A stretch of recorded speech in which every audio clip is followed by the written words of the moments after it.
नमस्कार दोस्तों, एस्ट्रो दिशा में आज फिर से आपका स्वागत है। और आज हम दोस्तों बात करेंगे सेकंड हाउस में जुपिटर की। दोस्तों सेकंड हाउस की सीरीज़ में ये लास्ट प्लैनेट है। इसके बाद थर्ड जो हाउस है उसकी सीरीज़ स्टार्ट हो जाएगी। तो बात करते हैं आज जुपिटर अगर दूसरे खाने में हो तो उसके क्या परिणाम होंगे, क्या उसकी रेमेडीज़ और क्या उसकी प्रिकॉशंस होंगी। दोस्तों जैसे कि आप जानते हैं, दूसरा खाना जो है हमारी खाने की आदतों को, हमारी ईटिंग हैबिट्स जो हैं, खान पान, उसको दर्शाता है। हमारा कमाया हुआ जो धन है जिसे हम एक्यूमुलेटेड वेल्थ बोलते हैं, वो इससे हम देखते हैं। हमारा कैश का धन जो है, हमारी लिक्विड मनी जिसे बोलते हैं, वो भी दूसरे खाने से देखी जाती है। दोस्तों दूसरा खाना हमारा फैमिली का भी खाना है। हमारे फैमिली के साथ जो रिलेशंस हैं उसको भी ये चीज़ दर्शाती है। दूसरा खाना दोस्तों जुपिटर का खाना है और वीनस का अपना पक्का घर है सेकंड हाउस। अब दोस्तों वीनस और जुपिटर की आपस में ये दोनों पक्के शत्रु हैं, लेकिन जुपिटर जब वीनस के साथ युति करता है तो ज़्यादातर देखा गया कि ये अच्छे परिणाम ही देता है। जब इसके सामने आता है तो उल्टे प्रभाव देता है। जुपिटर और वीनस जब आमने सामने होंगे तो इतने खास परिणाम नहीं, रादर बुरे परिणाम होते हैं। जब ये युति करते हैं तो देखा गया कि इनके परिणाम अच्छे ही होते हैं। तो दोस्तों जब जुपिटर और वीनस इकट्ठे हैं, जुपिटर है धर्म का कारक है, ज्ञान का कारक है। वीनस वहीं उल्टा लग्जरीज़ का और ग्लैमर का कारक है। जुपिटर से हम दोस्तों अपने शुक्र को, अपने जो शुक्र हमारी वाइफ को भी दर्शाता है। तो जब भी दूसरे खाने में जुपिटर आएगा और जुपिटर का अपना खाना भी है तो थोड़ा ये वीनस के ऊपर हावी होगा।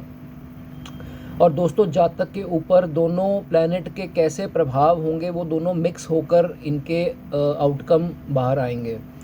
सबसे पहले जो बेसिक फीचर है इनका, ये देखा गया है कि जुपिटर की क्वालिटी इनमें आएगी, ये ज्ञान बांटने में बहुत रुचि रखते हैं और देखा गया है कि बहुत बड़े बड़े उपदेशक भी ये लोग बनते हैं। साधु संत भी बन सकते हैं और इनकी जो प्रीचिंग जिसे हम बोलते हैं, हो सकता है ये मोटिवेशनल वीडियोस बनाते हों या मोटिवेशनल स्पीकर हों या धार्मिक उपदेशक हों। ये ज़्यादातर इनका देखा गया है कि इनको ज्ञान बहुत होता है और धर्म से ज़्यादा ज्ञान रिलेटेड ज़्यादा होता है। और अब बात करते हैं दोस्तों, यही वीनस की जब इन्हीं के अंदर क्वालिटी आएगी तो क्या होता है कि देखा जाता है कि इनको जो स्त्रियां हैं वो सुनना ज़्यादा पसंद करती हैं रादर दैन जेंट्स। अब इनको तो एक टैग भी दिया जाता है जिनके जुपिटर सेकंड हाउस में होता है कि ये स्त्रियों के उपदेशक इनको बोला जाता है। जैसे कि आप उसमें हेडिंग में भी देख रहे हैं, इसकी थंबनेल में, इनको स्त्रियों का उपदेशक भी बोला जाता है। तो स्त्रियां इनको सुनना पसंद करती हैं, इनका एक अच्छा प्रभाव होता है उनके ऊपर। उसके बाद दोस्तों एक और जो पॉइंट मैं आपसे डिस्कस करूंगा, उसमें दोनों प्लैनेट्स की वैल्यू आप देखेंगे मद्देनज़र रखते हुए ये पॉइंट है। इनको दोस्तों सोने का काम नहीं करना है। एक जैसे ज्वेलर है, सोने का बिज़नेस अगर ये कर रहे हैं तो दोस्तों जो सोने का काम है, सोना जो है जुपिटर की आइटम है और वीनस हमारी वाइफ को दर्शाता है। सोने का अगर ये काम करते हैं तो इसमें जुपिटर इतना हावी होकर सीधा अपने शत्रु शुक्र पर प्रहार करता है। तो ये इनकी वाइफ की हेल्थ के लिए बहुत ही नामुबारक होगा और इसमें बैड इफ़ेक्ट्स देखे जाएंगे इनके फैमिली पर भी और इनकी वाइफ पर ख़ास करके इसकी हेल्थ का जो है प्रभाव आएगा। उसके बाद दोस्तों बात करते हैं, अगर आपकी कुंडली में दूसरा घर, छठा घर और आठवां घर अगर खाली है, दूसरा मतलब कि जुपिटर अगर यहाँ अकेला है, छठा घर खाली है और आठवां घर भी अगर खाली है, तो ये अक्सर देखा गया है कि इनको कोई ना कोई धन की प्राप्ति, जैसे कि लॉटरी में हो गई, एकदम से लॉटरी निकल आना, या कोई छुपा हुआ धन इनको मिल जाना, या ये भी देखा गया कि इन लॉज की तरफ से इनको जो है कुछ ना कुछ धन मिलता दिखाई देता है। और जैसे इनके एकदम से फॉर्च्यून खुल जाता है कि इनको एकदम से धन मिल जाता है। ये चीज़ इनकी अक्सर इस प्लेसमेंट में खासकर देखी गई है। उसके बाद दोस्तों बात करते हैं, जितनी ये डोनेशन करेंगे जातक, डोनेशन इनके लिए बहुत ही बड़ा हथियार मानी गई है कि जितना ये डोनेशन करेंगे, जितनी ये चैरिटी करेंगे, उतनी ये अपने लाइफ के जो अच्छे रिज़ल्ट्स हैं उनको आते देखेंगे। तो जितना डोनेट आप कर सकते हैं आप करें, ये इनके आपके लिए एक रेमेडी कह सकते हैं, बहुत अच्छी साबित होगी। और दोस्तों, अगर आपके घर पे कोई गेस्ट वगैरह आते हैं रहने के लिए, आपके दोस्त मित्र या कोई आपके भाई बंधु या कोई भी गेस्ट आपके घर पे रहने आते हैं, ध्यान दीजिए, आपको उनको नाराज़ करके नहीं भेजना है। आप उनकी सेवा कीजिए, उनकी ब्लेसिंग लीजिए। आप उनके लिए जितना हो सके, अगर आप थोड़ा मुश्किल से भी कर सकते हैं, बट कीजिए ज़रूर। आप जितना उनके लिए करेंगे, अगर वो वहाँ से खुश होकर जाते हैं, आपको ब्लेसिंग देकर जाते हैं, अगर उनकी आत्मा खुश होती है आपके कुछ करने से, तो दोस्तों आपको इस ऐसी ब्लेसिंग लगेगी, वो आप देखेंगे कि वो आपके बहुत काम आएगी लाइफ में, और आपको जो बुरे वक्त में यही ब्लेसिंग काम आएंगी। तो ये इस चीज़ का भी आप ध्यान रख सकते हैं।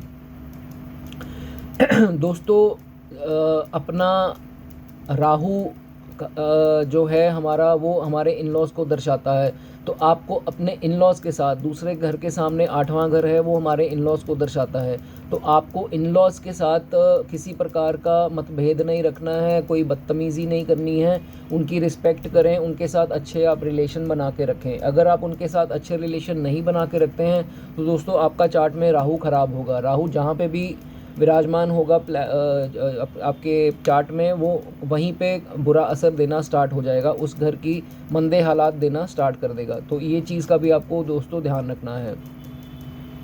उसके बाद रेमेडी कुछ अगर इसकी बात करें, ज़्यादा मंदा अगर असर यहाँ दे रहा है तो दोस्तों आप क्या कर सकते हैं, मंदिर में जाके जो जिसे हम पीली दाल बोलते हैं, चने की दाल, वो आप दान कर सकते हैं। और वीरवार के दिन अगर करें तो ये बहुत ही बढ़िया रेमेडी मानी जाती है। हर वीरवार मंदिर जाके येलो दाल का आप दान करें।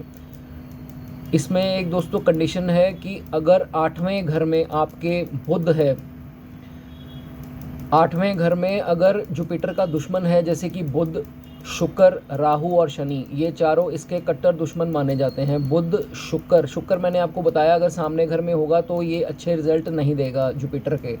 बुध, शुक्र, शनि जो इसका पक्का दुश्मन है, और राहु इसका पक्का दुश्मन है। ये अगर प्लैनेट अगर इसके सामने घर में बैठे हैं 8वें घर में, तो दोस्तों आपको ये जो चने की दाल का उपाय नहीं करना है। फिर आपको उस प्लैनेट के रिलेटेड जो है वो उसका दान करना है। जैसे शनि है तो आप सरसों का तेल दान कर सकते हैं। तो इस हिसाब से जो सामने प्लैनेट बैठा होगा उसका, जैसे मरकरी है तो आप जो है हरी चीज़ों का दान कर सकते हैं, हरे पट्ठों का दान कर सकते हैं गायों को। शुक्र है तो इत्र का दान कर सकते हैं। तो इस हिसाब से आपको उपाय जो है वो करना है।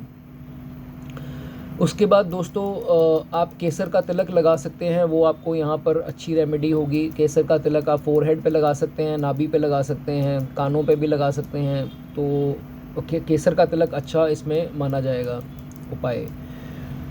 दोस्तों, कैरेक्टर का आपको बहुत ध्यान रखना है। इसमें लाल किताब में कैरेक्टर के ऊपर मैंने आपको हमेशा वीडियो में बताता हूँ कि लाल किताब में कैरेक्टर के ऊपर बहुत ज़्यादा अहमियत दी गई है। अपना कैरेक्टर स्वच्छ रखें।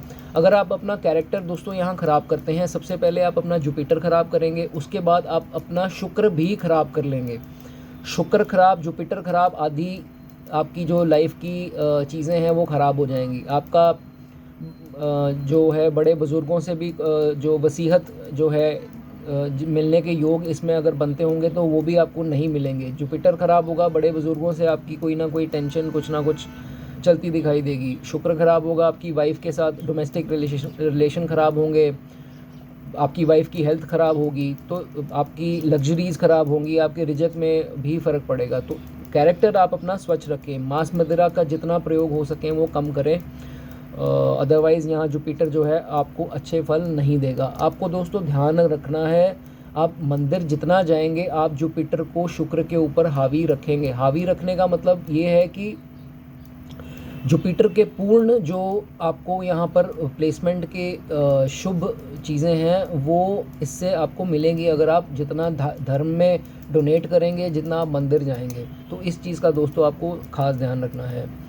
जुपिटर सेकंड जो खाने में है उसकी आज हमने बात करी, और उसकी कुछ सिंपल रेमेडीज़ और उसकी क्या प्रिकॉशंस आपके चार्ट के ऊपर हैं, तो उसके बारे में आज हमने दोस्तों बात करी। और यहीं आज हमारी दोस्तों सेकंड हाउस की सीरीज़ समाप्त होती है। जल्द मिलेंगे थर्ड हाउस की सीरीज़ के साथ, तब तक बने रहिए। God bless you.